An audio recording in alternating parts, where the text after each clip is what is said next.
Hello, America. How y'all doing? I got some news for you, America. You in danger, girl. But most of y'all already knew that.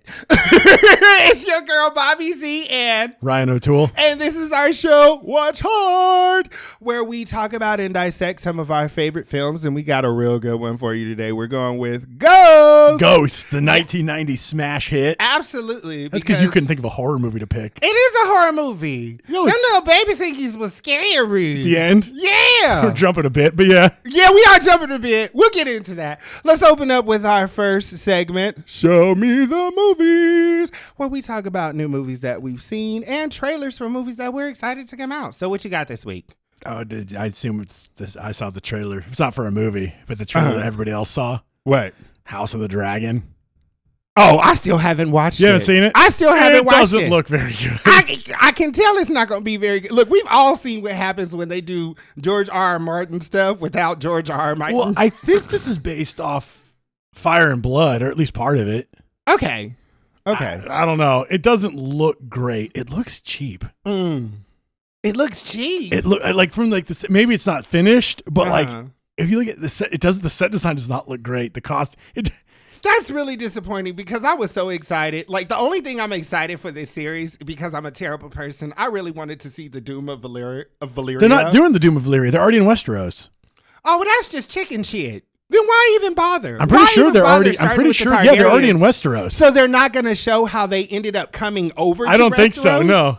This is during like the Dance of the Dragons. So there's no point to watch is what you're telling me. At least for me. I mean, if you're still a big fan of the show for some reason, because you probably either skipped the last season because people told you to skip the last season, or you were just smart and saw it coming from season 7. He's like, you know what? I don't even need to watch season 8. Well, what I was thinking, and I've said this before, and we've talked about this, instead of trying to do like all these new series or spin-off series, what they should have done is like mini-series of like certain events. Absolutely. Do the First Long Night as a mini-series. You can do the Doom of Valyria as a mini-series. You can do Robert's Rebellion as a mini-series. Robert's Rebellion as a mini-series would be super cool. That would be so great. Come on, HBO, get on the bandwagon. First of all, mini-series, you don't have to like worry about like, you just have to have one good season. 8 episodes. That's it. 8 episodes, each of them an hour long. And you're good. Flesh out the story. Have Martin actually there working with you to write it. You know, there you go. Because he sure the hell ain't working on Winds of Winter. Who's he kidding? It's like me saying I'm working on my scripts. Yeah, sure I am. He's pulling a token. His estate will finish it. Does he have any kids? I don't know if George R. R. Martin has any kids. Oh, okay. I don't know if about George R. R. Martin to know. Yeah. For the longest time, we all thought he was some British dude. You did? Just assumed he was British? Yeah. Like, everybody was worried about him, like, dying before he finished it. I mean, they're still worried about that because he's not finishing it. He's not going to finish it. It's been over 10 years since he started Winds of Winter. He still has a Dream of Spring left. There's 2. I forget that there's 2. Didn't one just come out, though? No, the last one that came out was A Dance with Dragons, and that was 2011. Oh, shit. Get on that, Martin. Actually, you know what? Don't bother. We've already seen how it ended. And if it's anything like okay, so according to like rumor, DB squared, which is what I call David Benioff and DB Wise, because it's a D and a B, DB squared. They apparently worked with him and he gave him like cliff notes about how the series was supposed to end. And sorry, if it ends with Bran the Broken, like, I'm sorry. Next. Well, Bran's a lot more fleshed out in the books. Don't care. He's the three-eyed raven. Well, the whole point of him sitting at spoilers, he literally set up their whole timeline. If you don't know what happened by now, shame on you. And I don't care if it gets spoiled for people so they can save themselves a shitload of time. Don't do it. So many people I got into that show. That was embarrassing. Anyways, He goes through that whole sequence in the 7th or 6th season where I can't be the Lord of Winterfell because I'm the three-eyed raven. But all of a sudden you can be the fucking whole king of Westeros? What the fuck is that? Yeah. He also disappears for the entire 5th season, I believe. He's not even in it. Why do we care? We don't. Y'all don't put fucking Gendry on that goddamn throne. I said what I said. You did? I so badly wanted a romance with freaking Gendry and Sansa. Like, I know he had the whole thing with Arya, but it was so very clear she was gonna go about her business and do her own goddamn. Yeah, Arya's not like that in the books. She oh really? She's Okay. not like just a soulless assassin. She actually has a lot of like. Oh, I wasn't talking about the fact that she was a soulless assassin. Even in the first season, before she gets to that, remember when Ned Stark is having that conversation with her, where he's like, "Oh, you're gonna be a pretty lady and run a castle and blah blah blah," and she's like, "No, that's not me." But she's not gonna do that. Yeah. But she still wants to get back to her family. No, yeah, she wants to get back to her family and make sure She's they're also safe a and okay. warg, But once just she like get- every Stark children. yeah, They're all wargs. all them They wargs, all can jump into shit. Warging, boop. I'm in the animals. Do, do, do, do, do. They never bring that up in the show. Honestly, you know what, Brent? If I broke my legs, I'd probably spend all my time as a wolf. Yeah, but you can get stuck. Exactly. Why would I care at this point? You're You're more suited for winter. You're gonna be nice and warm. You can eat whatever the hell you want. Go yeah, on but your and run body about can your still die, business. dummy. Oh yeah. Oh wait. Okay, never mind. Your Oops. body's just sitting there. I assumed if your whole brain transferred into this animal that you was good and you. Yeah, was but then fine. eventually you'll lose your humanity. Eventually you will become the animal, and you won't even know you're like control. You just become a wolf Will your body like literally just sit there aging, or is and it gonna die. It'll die. prematurely? It'll die because you haven't fed it or anything. Oh yeah. Okay.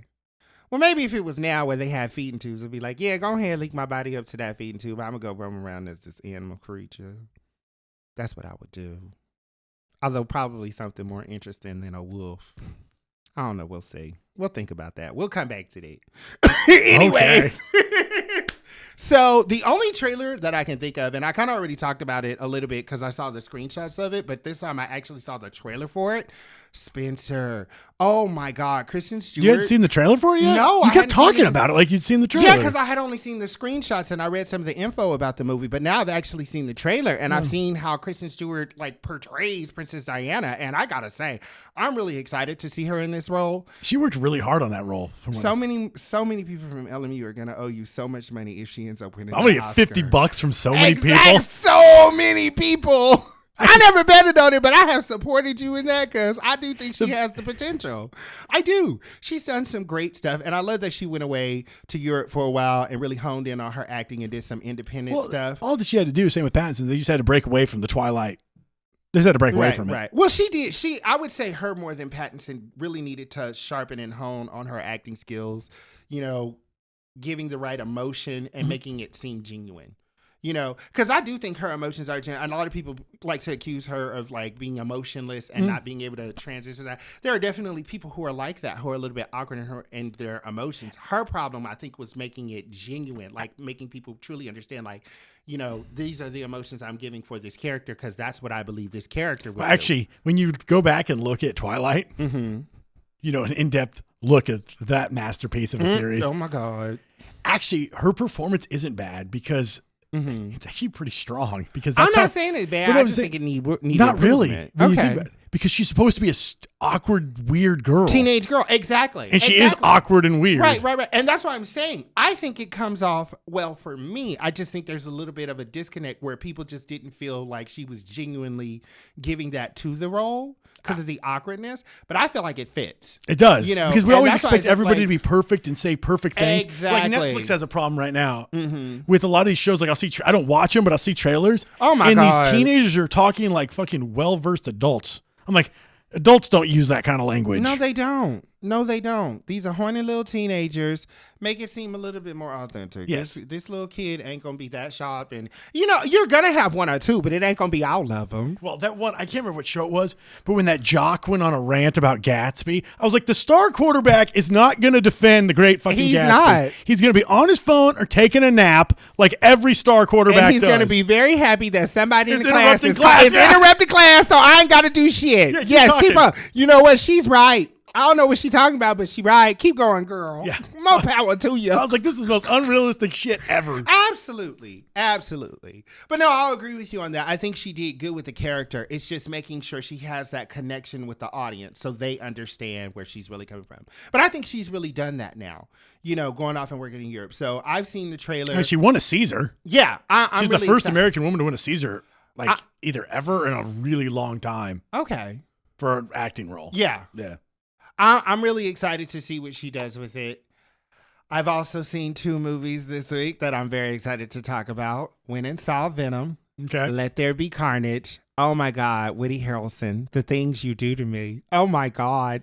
He's just the perfect person to play Cassidy. Mm-hmm. Absolutely. So perfect. Just like Heath Ledger was like the perfect person to play the Joker, and it's going to be really hard to overshadow. Jared Leto, you know what? I'm going to give you a break because I know they cut out a lot of his scenes from the original Suicide Squad. He was like, where are my scenes? This is not what we shot. And I know they butchered the shit out of that film to make it PG-13. So we're going to give him, a pass. Just this. You have to give everybody in that movie a pass. Yeah. That movie's just a fucking clusterfuck. Absolutely. I'm giving Will Smith a pass.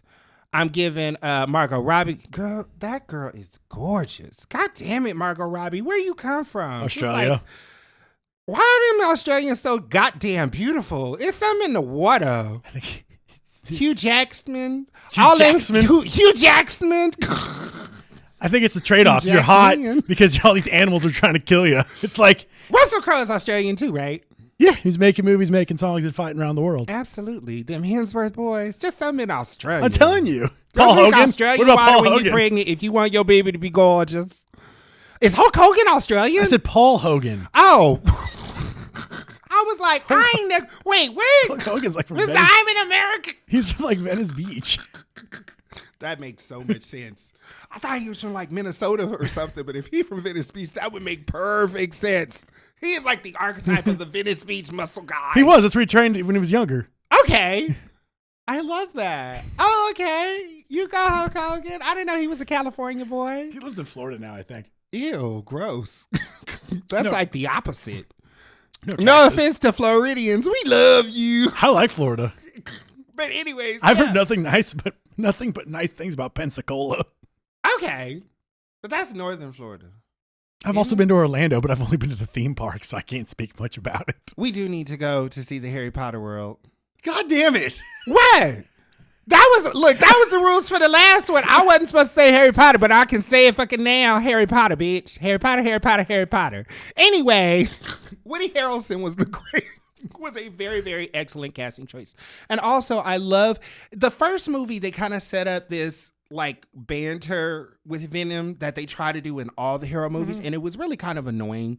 This one, they went a little bit more for kind of like the bromance between him and Eddie Brock, and having them both understand like their relationship is symbiotic now, and they do kind of need each other. And it was very touching. There were scenes where I was just like, was getting kind of choked up. I was like, I wasn't expecting to feel these emotions watching this movie, but it hit the notes really, really, really well. They gave Cassidy a love interest, which I thought was going to be stupid, but it actually really, really, really worked with the story. Shriek, right? Yeah, Shriek. Yeah, that's been on and off in the comics. Yeah, yeah. But it transcended very well in the film. Did they make her a symbiote? No. Wait, I thought she became a symbiote, the one with the white, all the crazy hair. Mm-hmm. Is that Shriek or Scream? I can't remember what she's called, but she's yellow. I know she's a yellow symbiote. Ooh, okay. She beats the shit out of Venom because she can yell real loud. Yeah, that's the symbiote's weakness, which is a really weird and lame sound and vibration. Yeah, that's a terrible weakness. That is a terrible weakness, especially on this planet. Just like aliens, stop coming to this planet if you allergic to things. If you allergic to sound waves, don't come here. We loud as fuck. Sound is everywhere, though. Exactly. Like that is true. Sound is everywhere. Yeah. Well, maybe in their galaxy and dimension, sound is not. If there's gravity, there's fucking sound. There doesn't have to be in their galaxy where they come There's from. sound. The universe is infinite. There might be places without sound. They might have something they be like, y'all don't have There's this? no sound in the vacuum of space. That's a fact. Yeah. But if you want a planet with gravity and shit, there's sound. You know what? We only have discovered a fraction of the universe. We don't know what the hell else is out there. But I don't know why the fuck they would come here if that's your problem. Just like them aliens and science. Y'all's allergic to water. Why are you coming here? Smart. Yeah, that's why the most accurate portrayal of like space travel is in Josh Whedon's Firefly, when they do like the shots of the exterior. There's no sound, there's no lasers, it's just a ship going through the void of space. Absolutely, yeah, absolutely. They always want to come up with these cool special sounds and effects. And you know, all I these just realized movies. I fucking really hope creepy. that if a planet has gravity, there's sound, because if there's not, I'm gonna look like a fucking idiot. Because someone's gonna be like, Well, actually. Here come the Sallys. I'm Like, we don't care. Anyways, moving on to the next movie I saw this week, and I was very excited about it. I've been talking about this for some time. Through the Eyes of Tammy Faye. Oh my God. It is a great movie. I won't go off about it too long. Andrew Garfield, you did an amazing job, at least an Oscar nom. You know, I need to see what the rest is coming up with this year before I'm going to call it for him. But I'm having a bit of a hard time because I'm very excited to see Kristen Stewart and Spencer. But there's a part of me that thinks this is going to be the one for Jessica Chastain. This might be her Best Actress Oscar. She does a phenomenal job playing Tammy Faye. She really takes you through the character and her emotions. I was in there bawling on some things. They revealed some stuff about the case. I didn't even know that went on in their marriage, you know, and it was just, it was a unique way to get people to kind of empathize with these people who I think really were trying to like help in their own fucked up way. Because they was definitely robbing people, you know. I can't stand it when other mega preachers come for them. I'm like, y'all all fucking do it. Why y'all coming for y'all all do it. It's not like they're doing anything that you weren't doing yourself. Well, they didn't really rob me. I got my Miracle Spring Water. You got your Miracle Spring Water, and God told me. I needed a new car, and I got my Miracle Spring Water. Then I went out and bought a new car. Hallelujah. Wow. I feel really, really bad because, you know, I grew up in the church, so I'm used to seeing some shit like that. And I just looked at it. Even as a child, I was just like, how you fall for that shit? This is stupid. This is just dumb. You's going to whoop your ass. But yes, it was a phenomenal movie. I'm really excited for Jessica Chastain. She just has this ability when she acts, she just really embodies the character. Your other movie she was great in? What? Lawless, which you've never seen. Why you always be getting me on Lawless? Because you love Shia LaBeouf. I do love Shia LaBeouf. I love Shia LaBeouf and Tom Hardy. Those are both my baby's daddies. And Gary Oldman. Oh my God. See, that's why I don't want to watch it. Because I know I'm not going to really be able to pay attention. I'm going to just be sitting there like, I'm not going to care what they do that's wrong. I don't care who's the bad guy. I don't care who's the good guy. I'm watching this purely for, well, to watch hard. So, to watch hard. Oh, yeah, you will. Woo! But yes, Jessica Chastain, I'm calling the Oscar for her for Best Actress this year. I'm still calling Best Supporting for Emma Thompson and Cruella. She's not going to get that. Literally, just one of the best Disney villains they've come up with in a very, very, very long time. So, yeah, we'll see. They use those kind of movies. She's not even going to get nominated. Yeah, they have a little bit of a harder time kind of getting the Oscar or the Academy to take them seriously in those kind of roles. Well, then you costume design. They usually win. You know what? The costume design was fabulous. Cinderella the set one design was absolutely because that dress she had. Yeah, was that gorgeous. that dress she had was. But that movie was terrible. But Cinderella, yeah, it was okay. It's one of those. Most of those Disney live actions, I always tend to prefer the animated version. Cruella, I mean, it's not 101 Dalmatians. No, it's not. It's a prequel. It's not that. It's a prequel. You know, so I wouldn't say like, oh, I prefer 101 Dalmatians to this. No, this is very much its own story, and it leads up to that.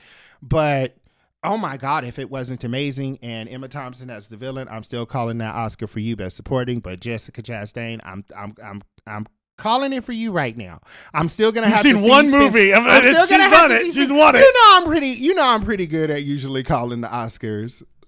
It's not about how many you've seen. It's about knowing what they look for. And I have an eye for what they look for. At least I used to about 5 years ago. Yeah, I don't know what the fuck they've been going for these last couple of years.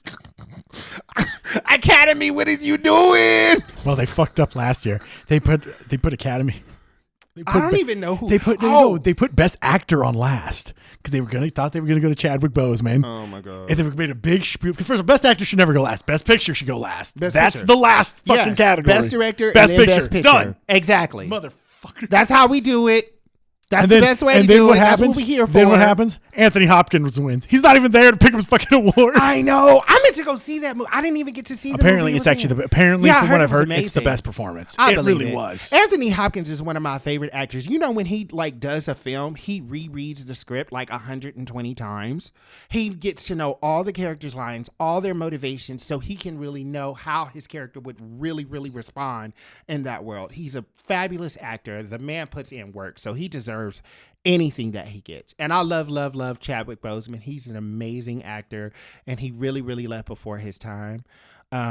So much kudos to him. But don't do that kind of stuff if you think that it's going to be a shoe-in for something. Yeah, and then it always fucking blows up in your goddamn face, and you just like, oop, and then now you set up the complaints for Twitter. You know? And you look stupid as shit. They already have that in memoriam thing. Yeah. Like, I would have set up a huge gap of time for that. I would have opened the show with the in memoriam for him. You know, like had him still part of the regular one, but just like open it up because it was so recent. But what was I saying? I should have said one I did call last year before I saw anything else. I knew Frances McDormand was gonna win that Oscar. You baby. called that. Yes, I went and saw Nomadland. Baby, she shit in that bucket. I was like, she getting the Oscar. Spoiler. She getting the Oscar. They know this all about spoilers. I didn't know she shit in the bucket. She sure shit in the bucket. She shit in the That bucket. fucking movie is ruined. Frances McDormand, and you hear it too, and I was like, damn, that was good. If she don't get the Oscar for this, I'm protesting. Is that the inciting incident or the all is lost moment? You're not far off. I'm not gonna say which one, but you're not far off. But I knew she was gonna win that Oscar because Frances McDormand. Oh my God, she's a great actress. Is she? She's phenomenal. Yeah, I love Frances McDormand. Yes. Speaking of, you ready to get in? Are we ready For Ghost. Are we ready to get in the Ghost? I'm ready to get in the Ghost. Let's get in the Ghost. Absolutely. You want to go first? I mean, you can start it off. I don't No, care. yeah. You can start it off. Okay. Well, 1990, Ghost hits the scene. Ghost. $22 million budget. Blasts out like over $500 million box office. $500 million. At the time, third highest grossing film of all time. Which puts it behind Gone with the Wind and probably something else. Jaws, probably. Probably. I don't know. I'm not looking it up. I'm not going to look it up either because I'm looking at 1990s highs because it just fluctuates. But it's Gone with the Wind's number one. It'll always be number one. Exactly. Adjusted for inflation, nothing's even close. Nothing. Not to this day. I don't think anyone. Endgame is like half of it if it's adjusted to inflation. Yeah, exactly. It's nuts how much money fucking Gone with the Wind made. I think number 2 though is like King Kong. King Kong? Like adjusted for inflation? Yeah. It's definitely not King Kong. It's not King Kong. No. I don't know why my brain thought that. I was like, I feel like we talked about it when I first saw King Kong in a film class that I was taking in high school, actually. Yeah. Yeah. Dude, a lot of these are Fast and the Furious movies. Wow. Can y'all please stop going to see those goddamn movies? Let Vin Diesel retire in peace. He's been through enough. He's been through enough. Yes, but he keeps printing money. And The Rock, stop giving him shit. If he shows up late because he's been crying, that's his business. People need to be more empathetic, honestly. I don't know what's wrong. I don't know. I feel like that was a work. What? Their feud. Their feud? I mean, it could have been a work, but I would totally understand. I mean, yeah, so would I. The emotional trauma. We saw Tyrese crying on the street. I mean, he was bawling. He was bawling like he lost somebody he loved. Yeah, What? They're like really close. Yeah, they're a really close friend group. Yeah. They're What? family. Yeah, they are. Family. They bring it up all the time in the movies when they're Family. drinking Coronas. And having barbecue. Yeah, duh. It's like the crux of every movie. It either opens or ends with a barbecue. Sometimes there's one in the middle somewhere. Usually they're opening with a barbecue and then someone's like, we got to go back into work. Like, oh no. And then it ends with a barbecue. So Ghost. Well, yeah, we got distracted. Okay. Just a little bit. It's fine. They They know what they came here for. I love this goddamn movie. It's so good. It's so good. I remember watching it all the time with my mom as a kid. Like, it was one of her favorite movies. I remember walking into my parents' bedroom Mhm. and they were watching it on the old tube TV and I came in right at the part Mhm. where Willie is it Oda? And I was just like, what the hell is this? I was little. Yeah. I couldn't have been more than like 4 or 5. Yeah. Oh, our parents used to watch the hell out of that movie because it was such a powerhouse Well, movie. my mom loved Ghost. Yeah. And my dad likes Ghost. Actually, I don't know anybody who doesn't like Ghost. That's a good ass point. I've never met anybody who's like, I don't give a fuck about Ghost. That's a lie. That's a damn lie. You know you love Ghost. Everybody loves Ghost. Exactly. Everybody and their mama went and took a fucking pottery clay class. No, After Ghost. dude, okay, let's start. That's one of the opening scenes. Exactly. That fucking scene has been parodied so damn much. So many times. It's so sexual, though. That is a sexual scene. It really is. And you know They why make it's so a, sexy? because they make a penis with Well, it's not just with their sculpting that's clearly The hands? phallic. It's the hands. There's something very sensual and sexual about hands. You show people doing stuff. I remember they went over that in the movie Joy when they were talking about the actress. Jennifer Lawrence. Jennifer Lawrence, yes, she plays Joy, who is a business mogul and fabulous. But when she's first learning how to sell her products, they tell if you want to be successful, draw the eyes to the hands. There's something erotic about it. There's something that's enticing about it. It's inviting. You know, you see hand gestures. They tell a lot. People communicate through their hands. Yeah. And there's something in that scene, and I love it because it's almost like he doesn't say, you know, I love you very much. He never says I love you to the end. He never He says does. ditto. He has physical ways and other ways of showing his love, and I love it when he just comes around her and he holds her and he puts her there's hands this in, right and he's before like, that. I got Remember, you, he's talking baby. about he's always worried that like clearly he's had. We There's don't know. there's trauma in his there's past. trauma. Whether it was failed relationships, He or done growing lost up, somebody. or he didn't have like parents or something. Yeah. because he feels like anytime something's going good, something bad's gonna happen. Something bad's gonna happen. Well, Yeah. he was right about that. Something bad did happen. Right? He He didn't lose nobody. Everybody lost him. He lost himself. Oops. That's a great scene too. Okay, let's talk about it. So it opens up and they do that, and we get introduced to Molly, played by Demi Moore. Who I just have to say looks so good with that short haircut. Yeah. I know she cut all her hair off for G.I. Jane. And I just want to say, girl, working it. She was one of the girls working them short mushroom haircuts in the 90s. Yeah. But go on. And we got Sam, is obviously played by Patrick Swayze. Yes. And we got this buddy Carl. Tony Goldwyn. Yep. Tony But Goldwyn. they set up their relationship so well. Where I love like we get it. These guys, they're friends. Absolutely. It sets it up. Absolutely. Moves along. He doesn't feel like the third wheel He in that doesn't. group, He just kind of which I love. Yeah, he just you kind know of feels like, oh, he's his friend. Exactly. Yeah, and it sets up in like the inciting incident, obviously, of Sam gets shot and killed, and we don't know why. At that point, we just think it's a robbery gone wrong. Exactly. And the scene when he does get shot and he chases after Willie. I know. What a fucking powerful scene. Oh my god. Could you imagine that? Sitting there, you're like, holy shit, I'm dead in the middle of it. Exactly. Like just having to conceptualize And Demi Moore sitting there that. crying, screaming. Somebody helping. Those two guys come running and they're giving him CPR. Yeah. That's a well done scene. That is a well done scene. Because you hear the gunshot and he runs. Exactly. And he thinks, oh shit, hopefully Molly didn't get shot. Right. No, his ass got shot. His ass got shot. Ooh. That'd be a lot. Yeah, to it's an swallow. emotional movie. And Demi Moore, is gonna sound weird, she's a good crier. She is. She's a good crier. Now, there's a great example of someone who's not going to like be like the stereotypical you know. No, but like when she's talking to like the police, Exactly. like she's talking to the police, the detective, played by Bill Dauterive. Yes, Bill Dauterive. I'm sorry, I didn't mean to scream in your ear. Everybody know I love my Bill Dauterive, honey. What is it? I think it's Come on, you know it. Steven. You know it. Oh God, it's gonna kill me. Come on, Z. I said, who plays Bill Dauterive? Bill Dauterive? Bill Dauterive. I don't know how to spell Bill Dauterive. I should. Shit, my father's side of the family is Creole. Maybe two. Wow. That's what they sound like. That's what they sound like, huh, Z? That's what they sound Well, like. hopefully If no one- anybody's ever heard anybody speak Cajun, like you know. Come on, you had it. Stephen You almost there. Todd, Dwarf, Root. Dolph, Root. Root. Stephen Root. Yes. Stephen Root. Yes, that man is sexy. But anyways, when she's talking to him, she's just subtly crying. Like she's exactly. really, It's very. and It's there's one tear dripping off her nose. I know. And I love that shot for some reason. I know. Oh my gosh.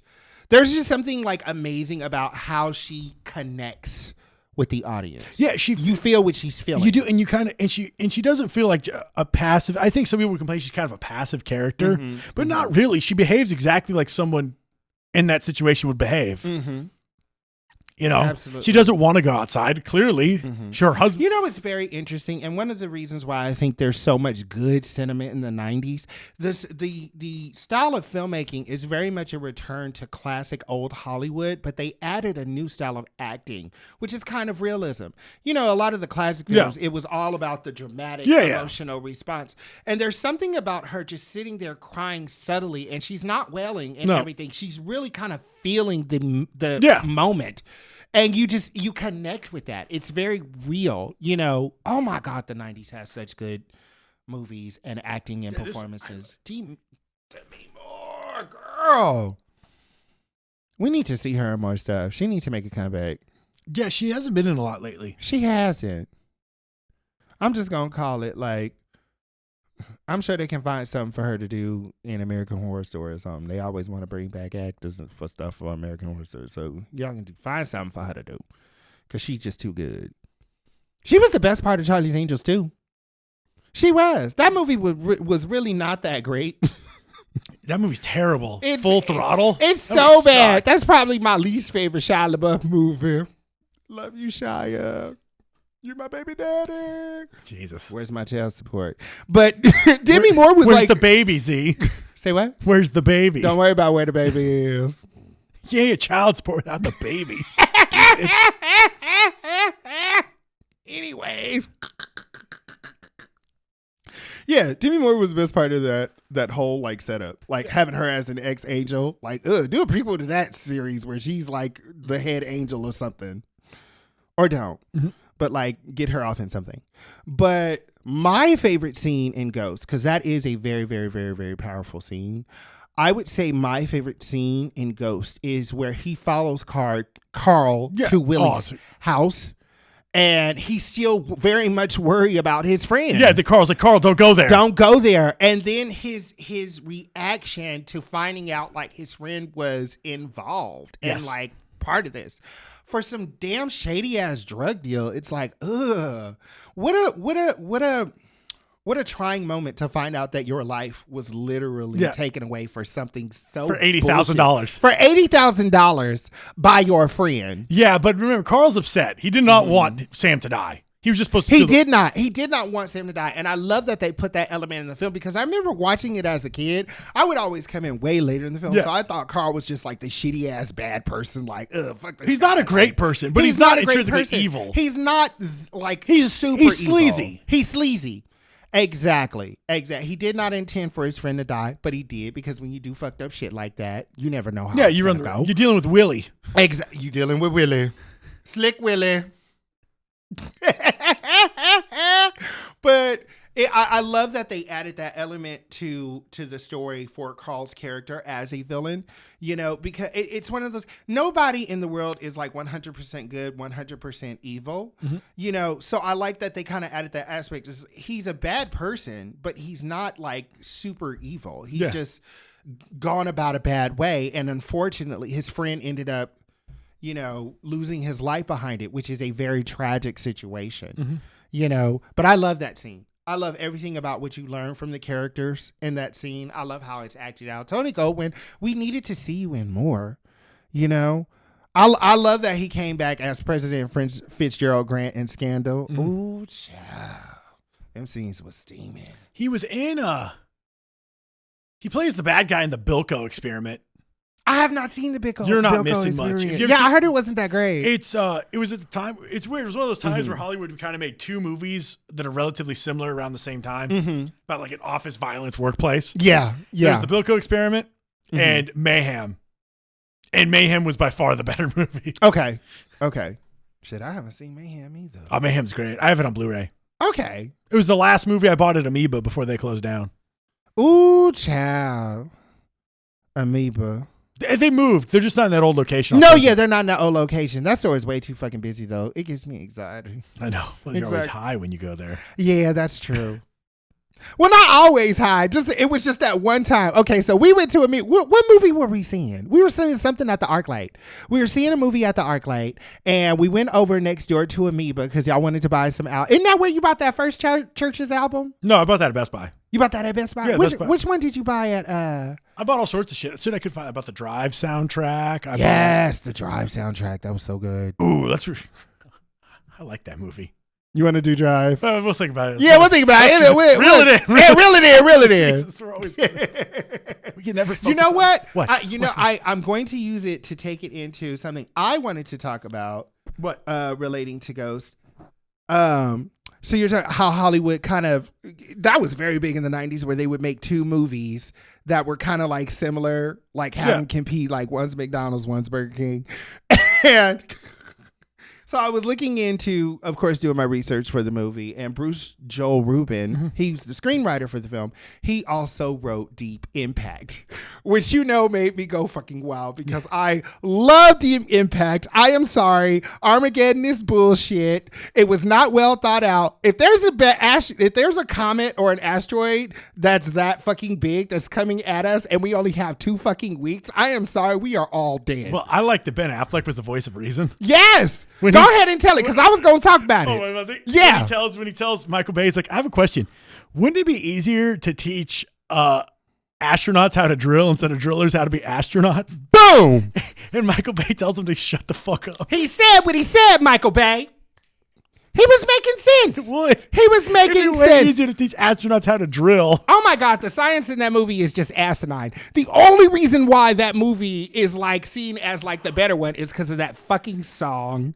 Don't want to miss a thing, Aerosmith. Don't close my eyes. Speaking of songs.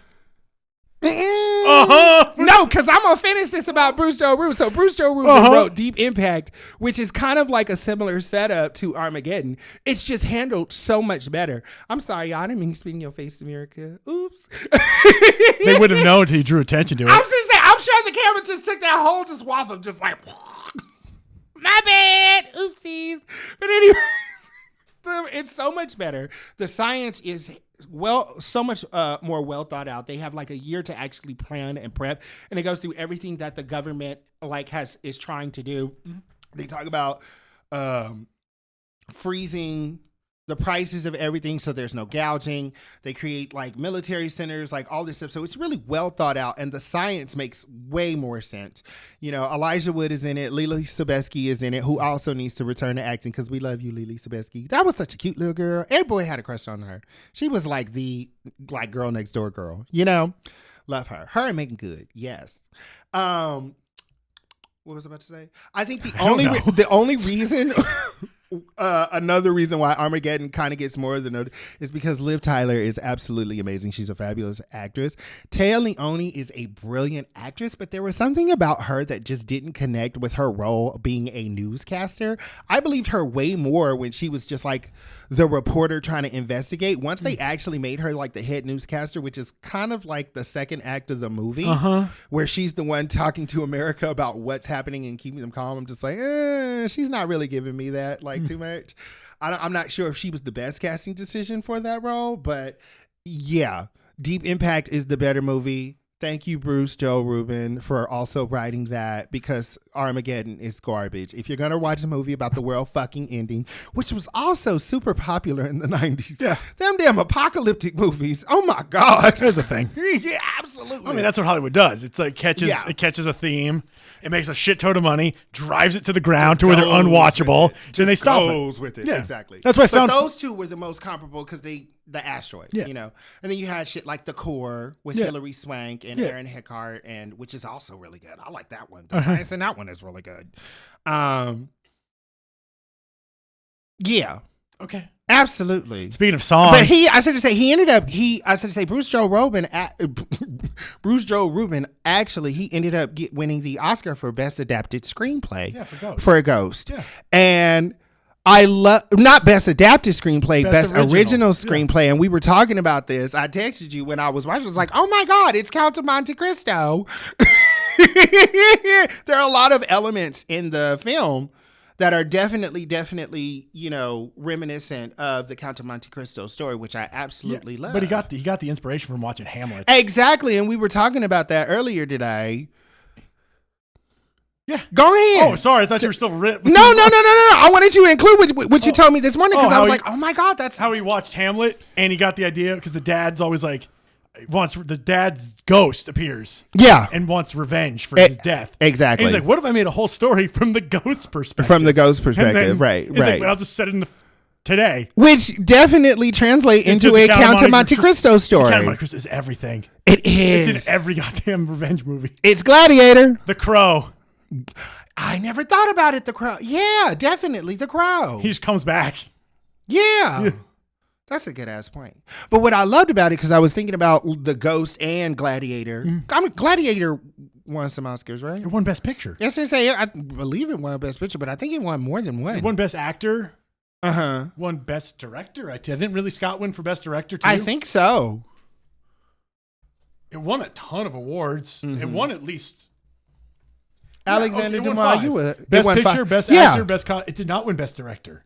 Okay. It won Best Picture, Best Actor, Best Costume Design, Best Sound, and Best Visual Effects. Okay. Once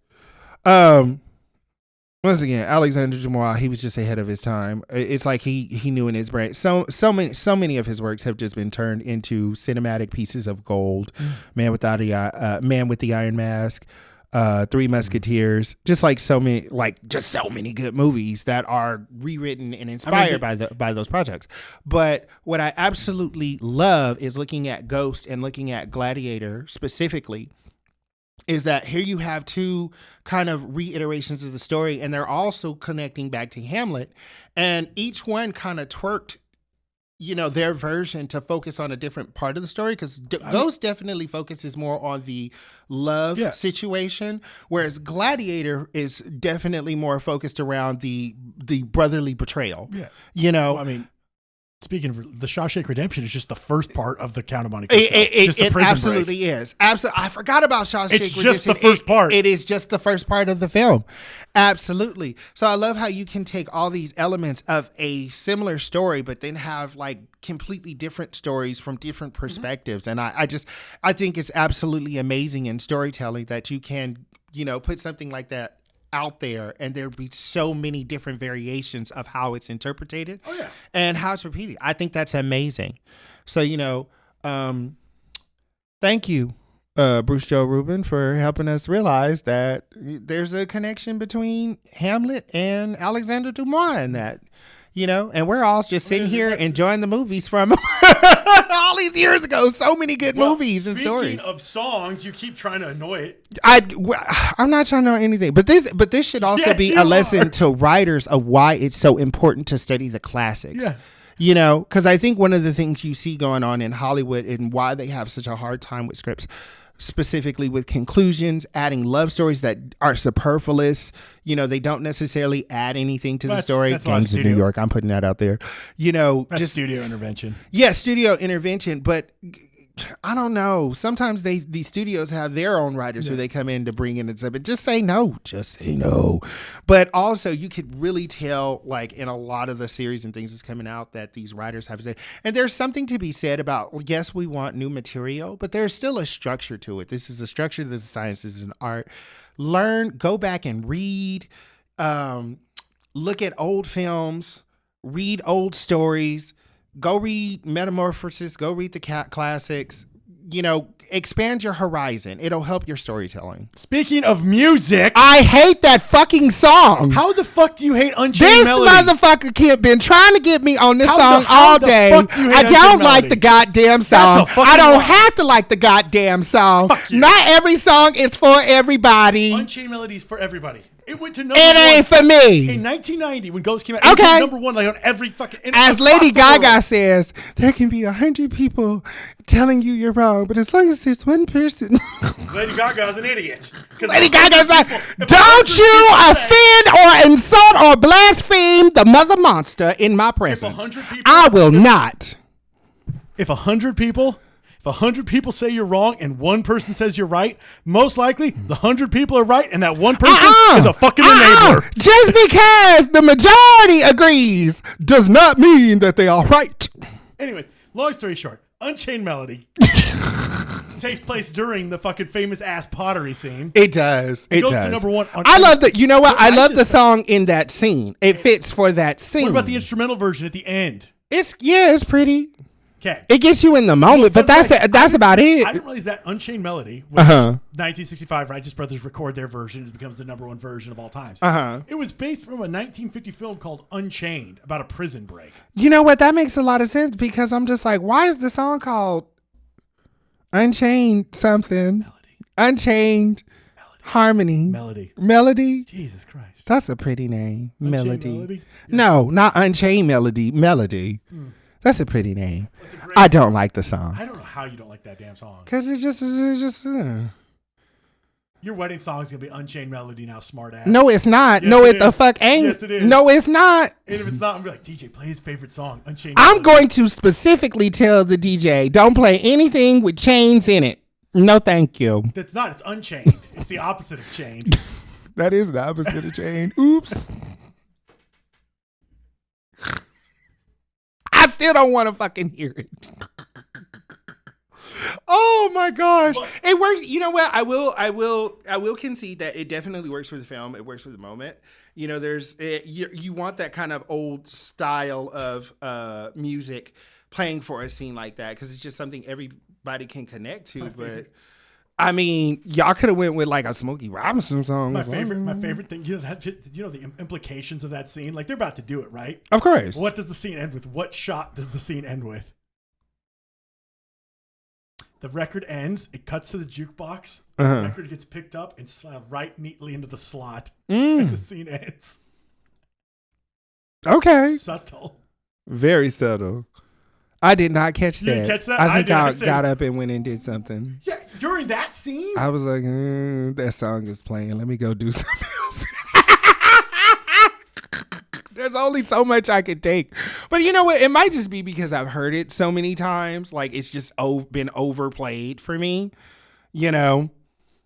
It is. It's repeated in a lot of films. It was on the radio a bunch after the fucking movie came out. You were 2, Z, when that happened. Yeah, but I remember it, and it was very traumatic. No, you don't. I don't like You're to talk a goddamn about it. liar. I don't like to talk about it. Ugh. It's giving me excited. Oh, fuck you. That's an inside joke, America. And what's funny is you have not brought up what I thought you would have brought up a long time Oh, ago. I'm ready to bring her up. Bring her up. We're finna talk about it. Miss Oda Mae Brown, a.k.a. Rita Miller, played by Whoopi Goldberg. Oh, my God. She kills it. She gets the Oscar. She kills it. She got the Oscar, which she absolutely deserved. You know, she wasn't even up for that role. Patrick Swayze talked to the director and he was like, so we need to bring in Whoopi because I'm a fan of hers. And yeah, they didn't intend for that scene to be, or for that character to be comedic. You know, Tina Turner was up for the role. Really? Yeah. Actually, when I did some research on like who was up for this role, fun fact, Bruce Willis was up for the role of Sam and was offered the role of Sam. Mm-hmm. He turned it down. Because why? Because he thought he didn't understand the script. He never forgave himself for that. He's like, I fucked that up. Yeah, he totally fucked that up. Was he with Demi Moore at that point? I believe he was. That seemed, that time frame does make sense. Yeah, but long story short, he's never forgiven himself for. Well, that makes a lot of sense. But like when I looked up like all who was like, dude, ready for this rundown? Mm-hmm. Harrison Ford, Michael J. Fox, Paul Hogan, Crocodile Dundee. Yeah. Tom Hanks, Kevin Bacon, Kevin Kline, Alec Baldwin, and Tom Cruise. Damn. All up for the roles of Sam. Damn. I'm happy they went with Patrick Swayze, though. And then ready for this? For Molly? Michelle Pfeiffer, Molly Ringwald, Meg Ryan, Julia Roberts, and Nicole Kidman. The only one who I would have possibly get, it would be such a different film, but I just love to see her get work, Molly Ringwald. You know, Molly Ringwald was up for the role of Pretty Woman. Really? She turned it down, and she regrets that too. I understand that. But people forget at the end of, God, we're getting off topic, but people forget Pretty Woman did not end, the original script did not end well. Yeah. didn't it like they don't end up together? First in of the all, she's original on script. drugs. In the show, in the movie, her friend's on drugs. She's clean. Yeah, exactly. In the original script, she's on drugs. Yeah. And at the end, he like drives up in a limo. He kicks her out on the street, throws some fucking money, and drives away. That's the end of the movie. Yeah. Woo. Yeah, wouldn't take that one either. I'm just saying. Then they turned into like the classic rom-com it became. Yeah. Oh God, I saw that movie so much as a kid because my mom loved Pretty Woman. I actually didn't see Pretty Woman until maybe 4 or 5 years ago. Really? Yeah. Absolutely amazing. Speaking of which, you know this guy was also uncredited on Sleeping with the Enemy. Who? Your boy Ruben. He wrote Sleeping with the Enemy? Uncredited, yeah. You know I love that movie. I know. Oh, Julia Roberts. Yes. Oh my God, that spoiler alert, super spoiler. If you have not seen Sleeping with the Enemy, turn the TV off right now. Go read something on Facebook. I don't care because I'm about to spoil it. But that scene where she calls the police, she's like, hello, police? Yeah, I need you to come. I shot my husband. And then he just looks at her. He's like, oh, shit. And then she just blasts his ass. Yes. Absolutely. Absolutely. Now, that's how you do a movie where the wife gets back at the husband enough. That's how you do it. That's how you do it, you know? And I love the cute little neighbor next door. He's all singing in theater and stuff. What a nice guy. Oh, God, I love that movie. But getting back to Whoopi, Miss Oda Mae Brown, I love her. Yes, this was the one that got her the Oscar. She should have got the Oscar for The Color Purple. She absolutely should have. But that movie was a mess at the Oscars. Yeah, you know why it was a mess. We won't go to the why. Yeah, we won't go why into it was a motherfucking mess. But we just might. I might have to we'll set aside a whole episode for The Color Purple because I'm ready to talk. Okay, but Whoopi Goldberg should have definitely gotten the Oscar for The Color Purple. So I'm really, really glad Patrick Swayze was like, "Can we bring in Whoopi? Because I love her." For this role, because she just does it. It was funny is I can't see anybody else in that role. I can't see anybody else. I can't really see. I thought the casting maybe Jennifer Lewis. No, Whoopi. Yeah. No, Actually, the casting across the board works. It does. Everything works across the board. Whoopi is one of only, I think, 4 or 5 actresses who is EGOTed, which means she has an Emmy, Grammy, Oscar, and a Tony. Yeah. It's her, Audrey Hepburn, Barbra Streisand, and Liza Minnelli, and there's 2 more, but I'm blanking on them. But absolutely, she's a powerhouse in Hollywood. Everybody loves her. And I just want to say, considering that she did donate $4 million to the Catholic Church, I think it was their responsibility to take her in as Sister Act. Y'all owe this bitch. Okay? Stop giving her that attitude, Maggie Smith. She didn't know that, though. She should have. Because Rita Miller donated it. Oh, that's true. She should have just told her, right? She just should have told her, I'm Rita Miller. Yeah, well, clearly not to that church. That fucking church was falling apart. That's true. Maggie Smith said, we ain't getting none of that motherfucking money. What's your point? That money went to cover-ups. Woo! You bad. See a problem. Oh my gosh. Oh. That's how they were able to hide so long. That $4 million. I'm not going there with you today. I'm not going there with you today. They made a lot of settlements.